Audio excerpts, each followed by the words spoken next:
अस्सलाम वालेकुम। शैतान कौन था, इब्लिस कौन था, कैसे वो अजाजिल से इब्लिस बन गया। एक वक्त था जब वो अल्लाह के सबसे करीब था, जिसे सातों आसमान वाले अलग अलग नामों से पुकारा करते थे। पहले आसमान वाले आबिद कहते थे, दूसरे आसमान वाले जाहिद कहते थे, तीसरे आसमान वाले आरिफ कहते थे, चौथे आसमान वाले वली कहते थे, पांचवें आसमान वाले तकी कहते थे, छठे आसमान वाले अजिल कहते थे और सातवें आसमान वाले अजाजिल कह के पुकारते थे। इंसानों की पैदाइश से हजारों साल पहले का जमाना, जब आसमानों में अल्लाह के एक चहीते बंदे की सोहदत आम थी, फरिश्तों को तालीम देने वाला उस्ताद जिसे अल्लाह ने बुलंद मकाम बख्शा था, लेकिन ऐसा क्या हुआ कि उसने खुदा से बगावत की और दरबार इलाही से धुतकार दिया गया। हजरत आदम अलैहिस्सलाम की पैदाइश से पहले आसमानों पर दो किस्म की मखलूक रहती थी, एक नूरी और दूसरी नारी। नूरी मखलूक नूर से पैदा किए गए थे, जिसे मलाइका या फरिश्ते कहा जाता है। ये दिन रात इबादत में मसरूफ रहा करते थे और इनके यहाँ औरतें नहीं होती थी और ना ही उनकी नस्ल चलती थी। दूसरी मखलूक नारी यानी जिन्नात थे, जो आग से पैदा किए गए। उनकी औरतें भी होती थी और उनकी नस्ल भी खूब फैलती थी। खुदा ने उन्हें अपनी इबादत के लिए बनाया था। ये सब अल्लाह के आसमानी लश्कर थे। ये अपने अल्लाह को जाने और इससे सादमान हो और हमेशा तक अल्लाह की खिदमत और इबादत करें। एक मुसलमान के ईमान का तकाजा ये है कि वो तमाम मखलूकात के बारे में जो कुछ कुरान हदीस से साबित है, उस पर बिना किसी कमियों बेसी और बिना शक किए ईमान लाए। उन्हीं मखलूक में एक हस्ती अजाजिल था। अजाजिल का मतलब है खुदा का अजीज। उसे अल्लाह ने दहकते हुए आग के शोलों से पैदा किया था। हजरत आदम अलैहिस्सलाम की पैदाइश से 144,000 साल पहले समूह जिन्नात की पैदाइश हुई। ये जिन्नात का बाबा आदम था। समूह जिनको जमीन पर भेज दिया गया, जहाँ 300 साल गुजरने के बाद जमीन पर उसे अपनी नस्ल की जिन मुखालिस मिली, जिससे उसने शादी कर ली और वक्त गुजरने के साथ कई तादाद में उसकी औलादें हुई। ये कौमें जिन्नात अल्लाह के फरमाबरदार थे, लेकिन बहुत जल्द ये सरकस और नाफरमान हो गए। जब उनकी बदआमालियों की हद पार हो गई तो कसीर तादाद में जिन्नात ने मौत का जायका चखा और वो मर गए। इस दौरान जो नेक जिन्नात थे वो बाकी रह गए और उनकी नस्ल आगे बढ़ी। उन्हीं जिन्नातों में एक मशहूर जिन्नात जिन चलीफा था। चलीफा का चेहरा बब्बर शेर जैसा था।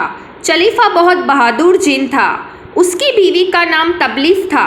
उसका चेहरा भेड़िए जैसा था। वो अपने शौहर की तरह दिलेर और ताकतवर जिन थी। उसकी तमाम कौम पर उसने अपनी धाक बैठा रखी थी और कौम का बच्चा बच्चा चलीफा का हुक्म मानता था। उनके यहाँ एक बच्चे की पैदाइश हुई जिसका नाम अजाजिल था। अजाजिल में अपनी माँ और बाप दोनों के गुण थे, यानी वो निहायती सरकस, मक्कार और बहादुर और ताकतवर था। रिवायतों के मुताबिक जिन्नात को दुनिया में बसाया गया और ये हजरत आदम अलैहिस्सलाम की पैदाइश से 50,000 साल पहले का जमाना था। बहुत जल्द ये जिन्नात सरकस हो गए और खुदा के नाफरमान हो गए। जब झगड़े और फसाद में जमीन लज्जा उठी तो आसमान से फरिश्तों को हुक्म दिया गया कि जाओ और उन सरकस जिन्नातों को मार फेंको। लिहाजा इस कायनात में पहली जंग हुई,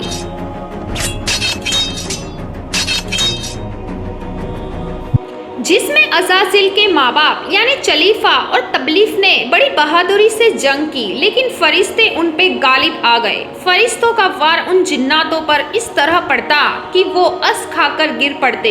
इसी जंग के दौरान अजाजिल के माँ बाप मारे गए। कौमे जिन्नात के सर्कस जिन्नातों को कैदी बना लिया गया। उन कैदियों में शहजादा अजाजिल भी था। फरिश्ते जब उसे बारगाह इलाही में लाए तो उनको हुक्म हुआ कि अजाजिल की बेहतरीन तरबियत करो और फरिश्तों ने अजाजिल की तरबियत बेहतरीन अंदाज में की। इबादत, रियाजत के तरीके और आदाब भी सिखाए गए। इस तरह वो अल्लाह का नेक बंदा बन गया। एक वक्त ऐसा आया कि अजाजिल अल्लाह का सबसे चहीता, इबादत गुजार, रियाजत करने वाला और साहिब बंदा था, जिसमें उसका कोई सानी न था। हिकमत और दानिश्वरी में भी उसे कमाल हासिल था। अजाजिल अपनी रियाजत और इबादत की वजह से इस दर्जे तक पहुँच चुका था कि उसे फरिश्तों का मौलिफ मुकर्रर कर दिया गया और आसमान वाले उसे आबिद कहकर पुकारने लगे। हजरत काफ बिन अहबाल का बयान है कि अज़ाज़िल 40,000 बरस तक जन्नत का खजानजी था, 80,000 बरस तक फरिश्तों का साथी रहा, 20,000 साल तक फरिश्तों को वह सुनाता रहा। जिस मिंबर पर बैठकर अज़ाज़िल फरिश्तों को तालीम दिया करता था, उसी मिंबर के नीचे बैठकर हजरत जिब्राइल, मिकाइल, इस्राफिल और इज़राइल अलैहिस्सलाम बैठकर उसकी तरफ तदरीस सुना करते थे। अल्लाह को बखूबी आगाही थी कि वो असल में लईल है और ये एक मुद्दत के बाद जलील होगा और अपने अंजाम से गाफिल इस अज़ाज़िल का खात्मा कुफ्र की हालत में होगा। लिहाजा एक रोज अज़ाज़िल ने लूहे महफूज को देखा। उसमें एक लाइन लिखी गई कि जिसके अल्फाज थे कि मैं अल्लाह की पनाह मांगता हूँ शैतान मरदूस से। इस इबादत को पढ़ते ही अज़ाज़िल 2000 साल तक रोता रहा और बारगाह इलाही में हाजिर होकर ये बोलने लगा कि ए रब्बुल आलमीन, ये शैतान कौन होगा जिससे पनाह मांगी जाएगी। अल्लाह ने अर्ज किया कि हमारा एक ऐसा बंदा जिसे हर नेमत से सरफराज किया जाएगा, मगर एक हुक्म न मानने की वजह से वो मरदूद हो जाएगा। अज़ाज़िल ने ख्वाहिश की कि मैं उसे देखना चाहता हूँ, जिस पर अल्लाह ने अर्ज किया कि तू जल्द उसे देखेगा। अज़ाज़िल हर लम्हे इस सोच में गमगीन रहता कि आखिर वो मलून कौन होगा जो खुदा का हुक्म न मानने की जुर्रत करेगा। इस खौफ से वो मजीद इबादत और तौबा में मसरूफ रहने लगा, यहाँ तक कि हजारों साल बीत गए। जब एक रोज अज़ाज़िल को मालूम हुआ कि अल्लाह ताला एक नई मखलूक पैदा फरमा रहे हैं, जिसके लिए दुनिया के हर कोने से मिट्टी लाई गई। अल्लाह तबारक व ताला ने आदम के पुतले को अपने दस्ते कुदरत से पैदा फरमाया और ये बगैर रूह के 40 साल तक इसी तरह पड़ा रहा। फरिश्ते जब उसके पास से गुजरते तो घबरा जाते। उनमें सबसे ज्यादा घबराने वाला इब्लीस था। ये उसके पास से गुजरता तो उसे मारता, जिसकी वजह से उसके जिस्म से ऐसी आवाज निकलती जैसी खनखनाती मिट्टी की ठिकरी से निकलती है। और फिर वो दिन भी आ गया जब अल्लाह ने फरिश्तों से फरमाया कि मैं ज़मीन पर अपना एक नायब बनाने लगा हूँ, वो ज़मीन पर मेरे अहकाम को नाफिज फरमाएगा। फरिश्तों ने अर्ज किया, ए पाक परवरदिगार, ये ज़मीन पर फसाद बर्बाद करेंगे और ये आपस में खूनी रेसी करेंगे, जबकि हम तो दिन रात आपकी तस्बीह करते रहते हैं और आपकी पाकी बयान करते हैं। अल्लाह ने फरमाया, जो कुछ मैं जानता हूँ वो तुम नहीं जानते।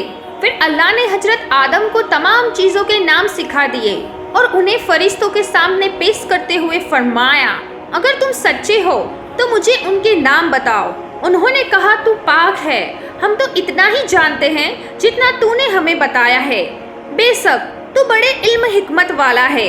फिर अल्लाह ने फरमाया, ए आदम, उन चीज़ों के नाम बता दो। हजरत आदम ने उन्हें नाम बता दिए तो फरमाया, क्या मैंने तुम्हें नहीं कहा था कि मैं आसमानों और ज़मीन की छुपी हुई चीज़ें जानता हूँ और जो तुम जाहिर करते हो और जो तुम छुपाते हो। फिर फरिश्तों को हुक्म दिया गया कि आदम को सजदा करो, लिहाजा उन्होंने सजदा किया, मगर अज़ाज़िल ने सजदे से इनकार किया। अल्लाह ने फरमाया, तुझे सजदा करने से किस चीज़ ने मना किया जबकि मैंने तुझे हुक्म दिया। वो कहने लगा, मैं इससे बेहतर हूँ, तूने मुझे आग से बनाया और इसे मिट्टी से बनाया। मैं ऐसा नहीं हूँ कि इस इंसान को सजदा करूँ जिसको तूने सड़े हुए खनखनाते गारे से पैदा किया है।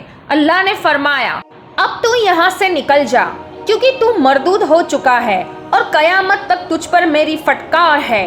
अज़ाज़िल ने कहा, ए मेरे रब, मुझे रोज़े कयामत की मोहलत दे दे। फरमाया, जा, मैंने तुझे कयामत तक मोहलत दे दी। मुझे तेरी इज्जत की कसम, मैं उन सबको यकीनन बहकाऊंगा, उन पर हमला करूंगा, उनके आगे से भी और उनके पीछे से भी, और आप उनमें से अक्सर को शुक्रगुजार नहीं पाओगे। अल्लाह ने फरमाया, यहाँ से जलील और खार होकर निकल जा।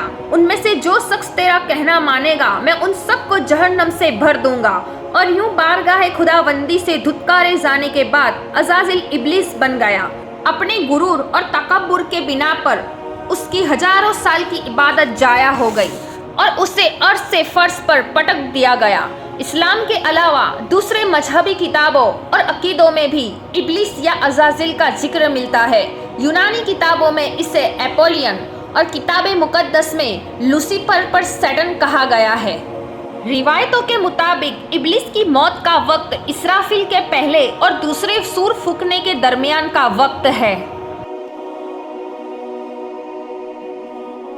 جب اسے دی گئی مہلت پوری ہو چکی ہوگی اور وہ جلیل و خوار ہو جائے گا۔ قرآن مجید کے مطابق روز حشر خدا کے فیصلے کے بعد ابلیس اپنے پیروکاروں سے اعلان برات کرتے ہوئے کہے گا کہ تم اپنے گناہوں کے خود ذمہ دار ہو۔ وہ کہے گا کہ خدا نے تمہیں سچا وعدہ دیا تھا اور میں نے جو وعدہ تمہیں دیا تھا میں اس کی مخالفت کرتا ہوں۔ مجھے تم پر کسی طرح کا کوئی تسلط حاصل نہیں تھا سوائے اس کے کہ میں نے تمہیں بلایا اور تم نے میری پکار پر لبیک کہا۔ بس مجھے ملامت نہ کرو، اپنے آپ کو ملامت کرو۔ اب میں تمہارا فریاد رس نہیں ہوں اور نہ تم میری فریاد رس ہو سکتے ہو۔ عزازیل کا حضرت آدم علیہ السلام کو سجدے سے انکار کا جذبہ حسد تھا، جس نے اسے مجبور کیا کہ میری جگہ آدم کو کیوں مل گئی۔ یہ اس کا جذبہ تکبر تھا اور غرور تھا کہ میں سب سے اعلیٰ ہوں۔ یہ صرف اس ایک سجدے کے انکار کی بات نہیں تھی، بات سرکشی کی تھی۔ ابلیس نے خود کو دل میں رب مان لیا تھا۔ اس شرک کے نتیجے میں ابلیس با قیامت رسوا اور لعنتی ٹھہرا اور اولاد آدم کو بھٹکانے کے لیے آزاد قرار گیا۔